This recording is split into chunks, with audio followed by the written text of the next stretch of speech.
Hello and welcome back my YouTube channel MS maths जहां मैं upload करता हूं BSc mathematics and IIT JAM से related video lectures. So in this video I will explain the group theory and group theory के हम questions के बारे में डिस्कस कर रहे हैं। आज हम एक एग्जांपल के बारे में डिस्कस करते हैं और वो एग्जांपल हम दो तरीके से डिस्कस करेंगे। एक्चुअली उस एग्जांपल को कभी कभी क्वेश्चंस में लैंग्वेज के फॉर्म में पूछा जा सकता है या फिर it may be asked in the form of the numerical. Okay, तो इसको थोड़ा समझते हैं। क्या होता है कि यहाँ पे आपको क्वेश्चन गिवन है so that the set of fourth root of unity, unity के जो फोर्थ रूट होते हैं उनका जो सेट होता है उसकी बात कर रहा है। वो होता है एक्चुअल में यही है ये। ओके, या तो फिर वो आपको कह सकता है कि भाई ऐसा कोई सेट है and prove that this is a finite abelian group. But अगर आपको कह दे कि भाई ये ऐसा कोई ग्रुप है और ये कह दे फाइनाइट अबेलियन ग्रुप, या फिर आपको कहे कि यूनिटी के फोर्थ रूट है और वो अबेलियन ग्रुप है, तो बात एक ही है। बट आपको ध्यान होना चाहिए कि यूनिटी के फोर्थ रूट जो ये सेट आया आपके पास में प्लस माइनस वन और प्लस माइनस आयोटा, ये आया कैसे है। ठीक है, तो इससे पहले आपको अबेलियन ग्रुप्स और ग्रुप्स की प्रॉपर्टीज, इन सारे प्रॉपर्टीज के बारे में आपको सारा नॉलेज होना जरूरी है। मैं सजेस्ट करूंगा कि आई टैब पे क्लिक करके आप हमारे प्रीवियस वीडियो सारे देखें हमारे ग्रुप थ्योरी की प्लेलिस्ट में जाके। और साथ ही आईआईटी जेम से रिलेटेड भी मैंने यहाँ पे टॉपिक्स को अपलोड कर रखा है। So if you want to study about group theory is advanced, okay, BSc में जो होता है वो थोड़ा अलग होता है। अगर आप इसको एडवांस तरीके से समझना चाहते हैं तो आप मेरे आईआईटी के जो प्लेलिस्ट है, आईआईटी जेम की प्लेलिस्ट, उसमें जाके आप ग्रुप थ्योरी के टॉपिक्स को बिल्कुल अच्छे से और एडवांस लेवल पे आप समझ सकते हैं। नाउ हम बात करते हैं बीएससी लेवल पे। ऐसा क्वेश्चन एग्जाम में 6 मार्क्स का या 10 मार्क्स का पूछा जा सकता है। तो हमको प्रूफ करना है कि यूनिटी के फोर्थ रूट या फिर आपको जो ग्रुप दिया हुआ है ये एक यहाँ पे अबेलियन ग्रुप होगा। नाउ हम बात करते हैं सबसे पहले कि यूनिटी के फोर्थ ग्रुप की बात की, इसका मतलब क्या हो गया। ओके, यूनिटी के फोर्थ ग्रुप को हम यहाँ पे समझते हैं। तो देखो क्या होता है कि यूनिटी का फोर्थ ग्रुप का हम इसका यहाँ पे सॉल्यूशन करते हैं। दिस सॉल्यूशन हम यहाँ पे स्टार्ट करते हैं। तो सॉल्यूशन में सबसे पहले हम लिखते हैं कि भाई हम ऐसा लेट कर देते हैं कि x कोई एक ऐसा एलिमेंट है और जो कि यूनिटी का फोर्थ रूट है। यूनिटी मतलब क्या हो गया, 1/4, और इसका क्या है, वो फोर्थ रूट है। हम इसको क्या कह देंगे, x power 4 is equal to 1 हो जाएगा and then this is the x power 4 minus 1 is equal to 0। So that we can write by the sum identities, that is the x square minus 1 and x square plus 1 by this a square minus b square की help से हम इसको लिख सकते हैं। That यहां से अगर मैं लिखूंगा इसको तो एक्स स्क्वायर जो मिलेगा मुझे वो क्या मिलेगा, प्लस माइनस वन मिलेगा। दूसरा इसको जब मैं सिंप्लीफाई करूंगा तो क्या मिलेगा, माइनस वन का रूट क्या हो जाएगा, प्लस माइनस आपको वहां पर आयोटा मिलेगा। दैट द ग्रुप ना, that the set of all the fourth root of the unity, so the set of all fourth root of unity, तो उसको हमने क्या कर दिया है, जी लेट कर दिया है, और वो आया आपके पास में plus one minus one, okay, plus iota and minus iota. Now अब हमको क्या करना है, इसको प्रूफ करना है कि ये एक अबेलियन ग्रुप है। सर अबेलियन ग्रुप के लिए आपके पास में 5 प्रॉपर्टी सेटिस्फाई होनी चाहिए, और दूसरा कह रहा फाइनाइट अबेलियन ग्रुप है। तो मैं बताऊंगा कैसे करना है। सबसे पहले हम बात करेंगे क्लोजर के बारे में, पांचों प्रॉपर्टी को एक वन बाय वन डिस्कस करेंगे। फर्स्ट ऑफ ऑल हम बात करते हैं क्लोजर प्रॉपर्टी के बारे में। तो उससे पहले मैं बताना चाहूंगा कि जब भी आपके पास में इस टाइप के फाइनाइट एलिमेंट्स हैं, ओके, कोई भी ग्रुप हो, कैसा भी ग्रुप हो, आपको प्रूफ करने को कहता है कि वो ग्रुप है। First of all we have to construct a composition table. Composition table construct करेंगे, करना पड़ेगा, उसके बाद में हम उसको आगे प्रूफ कर सकते हैं। हालांकि और प्रूफ कर सकते हैं, बट कन्वीनियंट ये रहेगा कि आप सबसे पहले इसकी कंपोजिशन टेबल बना लें, या इसको कैले टेबल भी कहते हैं। Now construct composition table. बात करते हैं एक कंपोजिशन टेबल के बारे में। कंपोजिशन टेबल, अब कंपोजिशन टेबल कैसे बनाते हैं ये भी हम प्रीवियस वीडियो में डिस्कस कर चुके हैं, पर फिर भी मैं यहाँ पे बता देता हूँ कंपोजिशन टेबल कैसे बनाते हैं। ओके, कंपोजिशन टेबल बनाने के लिए आप क्या करें, सबसे पहले ये एक्चुअली ग्रुप जो है ना वो अंडर मल्टीप्लीकेशन है। ओके, यहाँ पे लिखा होगा अंडर मल्टीप्लीकेशन को क्वेश्चन में, मेरा प्रूव दैट अंडर मल्टीप्लीकेशन, यानी कि मल्टीप्लीकेशन के ऑपरेशन में आपको इसको प्रूव करना है। सो हम यहाँ पे क्या लिखेंगे, मल्टीप्लीकेशन लिख देंगे और जितने भी सारे एलिमेंट्स हैं उनको यहाँ पे लिखेंगे +1। ओके, यहाँ पे लिखेंगे +1 -1 iota and minus iota. Similarly यहाँ अगेन आ जाएगा okay 1 -1 iota and minus iota. Okay, so इस टाइप से हम इसको यहाँ पे लिखेंगे। सो ये क्या हो जाएगा, अब हमने सारे एलिमेंट्स को लिख दिया है। अब क्या करना है, आप इनका मल्टीप्लिकेशन कराएंगे। तो जब मल्टीप्लिकेशन कराऊंगा तो 1 मिलेगा, -1 मिलेगा, यहाँ आयोटा मिलेगा, यहाँ माइनस आयोटा मिलेगा, यानी कि यहाँ पे 1 से हम इसका मल्टीप्लाई करा रहे हैं सबका। अब -1 से सबका मल्टीप्लाई कराएंगे तो क्या आ जाएगा, ये -1 आ जाएगा, यहाँ पे ये +1 आ जाएगा। ओके, सिमिलरली आगे क्या आ जाएगा, माइनस आयोटा आ जाएगा और आगे आ जाएगा आयोटा। सिमिलरली अब आयोटा के से मल्टीप्लाई करेंगे तो आयोटा आ जाएगा, ये माइनस आयोटा होगा, iota into iota, iota square यानी कि -1 हो जाएगा, और ये iota into minus iota that is the minus iota square. So यार this is the plus iota ना, सॉरी +1। ओके, सो यार ये क्या आ जाएगा, +1 आ जाएगा, और इसका मल्टीप्लाई हम करेंगे तो ये माइनस आयोटा हो जाएगा, ये प्लस आयोटा हो जाएगा, ये +1 आ जाएगा और ये -1 आ जाएगा। तो ये जो टेबल होती है, इस टेबल को हम कहते हैं कंपोजिशन टेबल।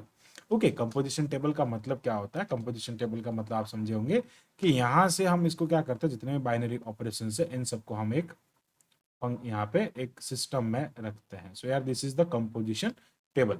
अब इस कंपोजिशन टेबल से हम कैसे आगे की कार्यवाही कर सकते हैं तो उसको समझते हैं। सबसे पहले तो मैं आपको बताना चाहूंगा कि इसमें जो लाइन रिपीट हो रही है वो ही उसका आइडेंटिटी हो। सो यार ये लाइन यहाँ पर रिपीट हो रही है तो ये क्या हो जाएगा, इसका आइडेंटिटी हो जाएगा। और हम वेल नॉन सब जानते हैं कि अंडर मल्टीप्लीकेशन किसी ग्रुप का आइडेंटिटी जो होता है वो 1 होता है, यानी कि that is multiplicative identity. Okay, अब हम क्या करते हैं यहाँ पे थोड़ा समझने की,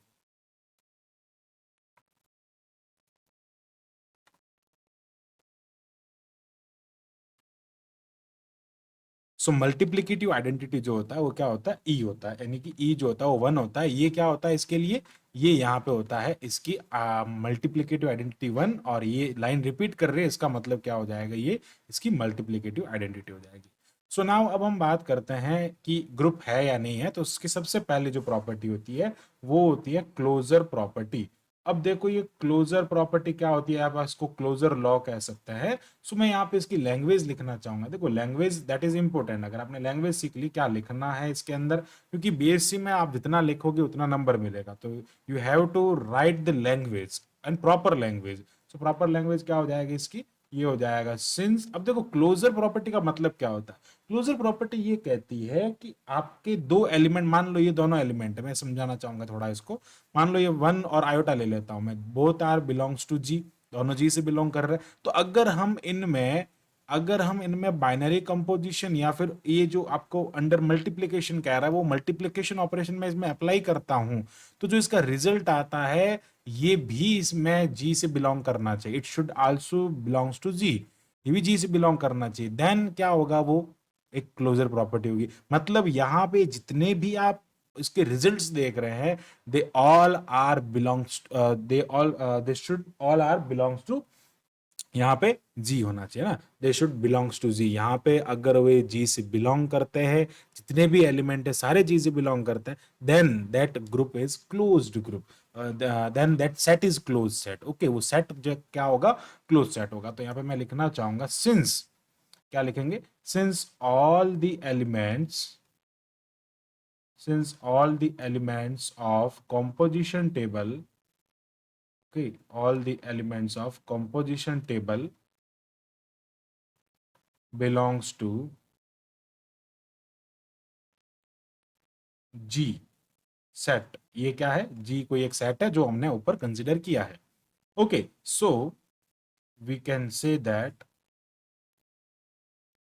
the set G is closed, set G is closed for this case, for this operation। इस ऑपरेशन के लिए जो जी है वो क्या हो जाएगा, क्लोज्ड हो जाएगा। And also the operation is, वो जो ऑपरेशन होगा वो क्या कहलाएगा, कॉल्ड बाइनरी ऑपरेशन। वो ऑपरेशन क्या हो जाएगा, एक बाइनरी ऑपरेशन हो जाएगा। देखो चार प्रॉपर्टी सेटिस्फाई करते हैं तो ग्रुप होता है, closure property, associative property, existence of identity and existence of inverse. चार प्रॉपर्टी सेटिस्फाई कर गई तो ग्रुप हो गया। सो पहली प्रॉपर्टी सेटिस्फाई कर गई, मतलब ये क्या हो गया, ग्रुपॉइड हो गया। अभी हमने क्या प्रूव कर दिया कि ये जो है वो यूनिटी का फोर्थ रूट जो है वो एक ग्रुपॉइड हो गया है। ओके, देन हम यहाँ पे क्या बात करेंगे इसके सेकंड प्रॉपर्टी के बारे में। ओके, सो सेकंड प्रॉपर्टी क्या हो जाएगी, associative property. So the associative property क्या होगी उसको हम यहाँ पे समझते हैं, इसको एसोसिएटिव लॉ भी कह सकते हैं। देखो एसोसिएटिव प्रॉपर्टी का मतलब क्या हो गया, अब देखो, हाँ, क्लोजर प्रॉपर्टी का मतलब ये सारे एलिमेंट्स जिससे बिलोंग कर रहे हैं, मतलब ये क्लोज हो गया, सिंपल सा कंसेप्ट है। एसोसिएटिव में आप क्या करो, कोई भी दो एलिमेंट्स ले लो। फॉर एवरी, प्रॉपर्टी क्या कहते हैं, for every A B C belongs to G, there exist A star B, या मल्टीप्लीकेशन ले लेते हैं, A multiplication B multiplication C, या ए मल्टीप्लीकेशन बी, इस टाइप से। पहले मैं इन दोनों को सॉल्व करूं और इसमें इन दोनों को सॉल्व करूं तो इक्वल होना चाहिए। इस that properties, that law is known as associative properties. Okay, so on taking, सबसे पहले हम क्या करते हैं, इसी ग्रुप में से कोई दो ले लेते हैं। सबसे पहले अगर मैं बात करूं, ए को मैं 1 ले लेता हूं, है ना, बी में यहाँ से आयोटा ले लेता हूँ, सी में यहाँ से -1 ले लेता हूँ। इसको जब सिंप्लीफाई करेंगे तो देखो 1 इंटू हमने करा 1 इंटू आयोटा, सबसे पहले हमने क्या लिखा, 1 इंटू आयोटा लिखा, और क्या किया, -1 को हमने बाहर रखा, ये -1 को हमने बाहर रखा। ओके, फिर हमने कहा कि भाई ये इक्वल होगा किसके, 1 को हमने बाहर रखा। ओके, ये 1 को हमने बाहर रखा और अंदर हमने क्या रखा, आइडेंटिटी, सॉरी आयोटा, और -1 हो जाएगा। मतलब पहले हमने इन दोनों को सॉल्व किया, अब हम इन दोनों को पहले सॉल्व करेंगे। सो यार इनका जब मैं मल्टीप्लीकेशन करता हूँ तो ये क्या हो जाएगा, identity, sorry sorry that is not identity, that is iota. Okay, ये माइनस आयोटा होगा, और यार इसको भी जब सॉल्व करेंगे तो माइनस आयोटा होगा। तो यार ये इक्वल, आप कोई भी तीन प्रॉपर्टी, सॉरी एलिमेंट लेके इस प्रॉपर्टी को चेक कर सकते हैं। सो यार यहाँ पे क्या हो जाएगा, the set satisfies, the set G satisfies the associative property। तो यार वो एसोसिएटिव लॉ को या एसोसिएटिव प्रॉपर्टी को सेटिस्फाई करता है। ओके, सिमिलरली हम बात करते हैं आगे existence of identity. Okay, third आ जाता है एग्जिस्टेंस ऑफ आइडेंटिटी। अब आइडेंटिटी एग्जिस्ट करता है नहीं, what is the definition of identity. Identity का मतलब होता है कि आप एक ऐसा कॉम्पोजिशन ले जिससे आपको वापस वही एलिमेंट मिलेगा, ऐसा एलिमेंट ले जो कि उसके साथ में बाइनरी कॉम्पोजिशन करे तो आपको वही एलिमेंट मिलना चाहिए। So here by the definition, अगर मैं बात करूं फ्रॉम द कैले टेबल या फिर from the composition table, since जो कंसेप्ट है इसका, फर्स्ट रो, जो इसकी फर्स्ट रो है in first row in composition table, first row in composition table is identity with above row। वो आइडेंटिटी क्यों है, क्योंकि वो रिपीट हो रही है, यानी कि इसका सिंपल सा कंसेप्ट क्या हो जाएगा, वो रिपीट हो रही है। सो दैट यहाँ पे आइडेंटिटी क्या हो जाएगी, 1 हो जाएगी। मैंने आपको पहले ही बता दिया आइडेंटिटी क्यों है, मतलब आइडेंटिटी एग्जिस्ट कर रहा है। अपना एम है कि वो एग्जिस्ट कर रहा है कि नहीं कर रहा, हमने चेक कर लिया, हाँ वो एग्जिस्ट कर रहा है। फोर्थ नंबर पे हम यहाँ पे बात करते हैं इसके एग्जिस्टेंस ऑफ इनवर्स। अब बात आती है एग्जिस्टेंस ऑफ इनवर्स की। देखो एग्जिस्टेंस ऑफ इनवर्स का मतलब क्या हो गया, जब यहाँ पर आइडेंटिटी एग्जिस्ट कर रही है। देखो सबसे पहले इनवर्स का मीनिंग समझते हैं। इनवर्स का मीनिंग ये होता है कि आप किसी के साथ में अगर बाइनरी कंपोजिशन करा रहे हो तो आपको आइटम मिलना चाहिए। मतलब एक इनवर्स के साथ में अगर आप कंपोजिशन ले रहे हैं, मतलब बाइनरी कंपोजिशन या बाइनरी ऑपरेशन ले रहे हैं, तो आपको पास आयोटा मिलना चाहिए। मतलब क्या हो गया, इसमें आयोटा यहाँ पे आ रहा है, इसमें iota, that is not iota, that is identity, sorry.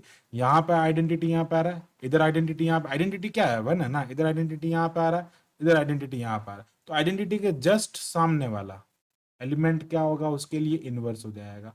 So that अगर मैं बात करूं यहाँ पे आपको पूछ ले कि 1 का इनवर्स क्या होगा, 1 का इनवर्स क्या होगा, 1 ही होगा। सिमिलरली आप आपसे पूछ ले -1 का इनवर्स क्या होगा। सो यार यहाँ पे देखो आप, इसमें देखो -1 में आइडेंटिटी कहाँ आ रहा है, यहाँ पे आ रहा है, और उसके साथ में कौन है, -1 है। सो यार ये क्या आ जाएगा, यहाँ पे आपके पास में -1 का इनवर्स -1 हो जाएगा। सिमिलरली अगर आपको पूछे आयोटा इनवर्स का, आयोटा का इनवर्स क्या हो जाएगा, सो यार आयोटा में आइडेंटिटी कहाँ पे आ रहा है, आयोटा में आइडेंटिटी माइनस आयोटा पे आ रहा है, और माइनस आयोटा में कहाँ आ रहा है, आयोटा पे आ रहा है। सो दैट यहाँ पे क्या हो जाएगा, ये माइनस आयोटा हो जाएगा, और अगर आपसे पूछे कि माइनस आयोटा का इनवर्स क्या होगा, दैट इज द आयोटा। सो यार ये सिंपल सा कंसेप्ट है, मतलब ये है कि भाई हमारा यहाँ पे इनवर्स भी एग्जिस्ट कर रहा है। So that from above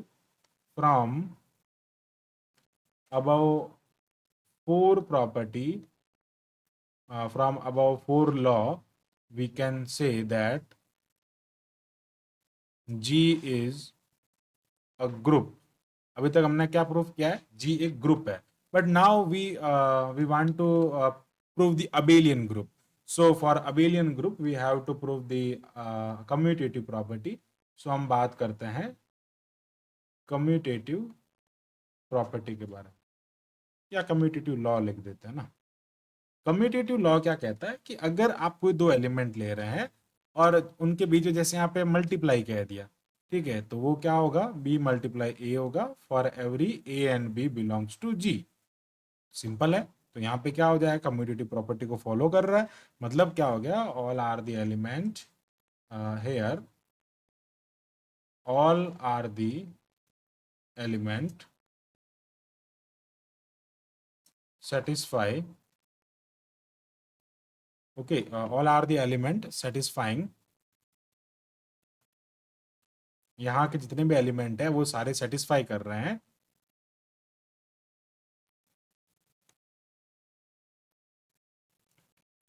so बात करते हैं इसमें कम्यूटेटिव प्रॉपर्टी का मतलब क्या हो जाएगा कि all are the element, all are the elements satisfying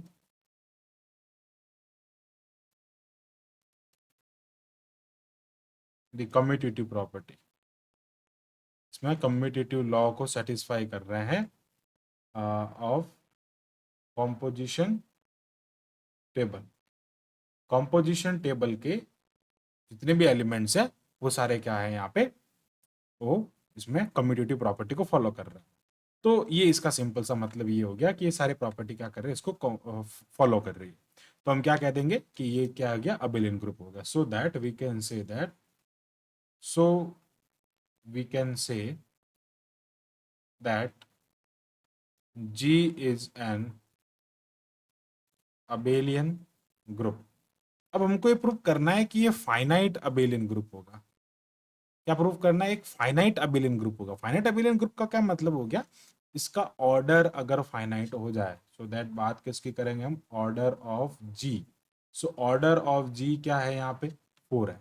ये अगर ऑर्डर ऑफ जी यहाँ पे क्या हो जाए, फाइनाइट हो जाए, तो हम जानते हैं ऑर्डर ऑफ जी क्या होता है। ऑर्डर ऑफ जी का मतलब होता है number of element in group. So group का एलिमेंट कितने, 4 है। So that G is finite, G is a finite abelian group। इस टाइप से हम इसको प्रूव कर सकते हैं। You have to prove in language, पूरा आपको लैंग्वेज में प्रूव करना पड़ेगा। आई होप आपको पूरा क्वेश्चन समझ में आया होगा। सो मिलते हैं एक नेक्स्ट वीडियो में, जिसमें हम डिस्कस करेंगे कुछ और टॉपिक्स के बारे में। So thanks for watching this video, keep watching MS Maths and subscribe the channel MS Maths।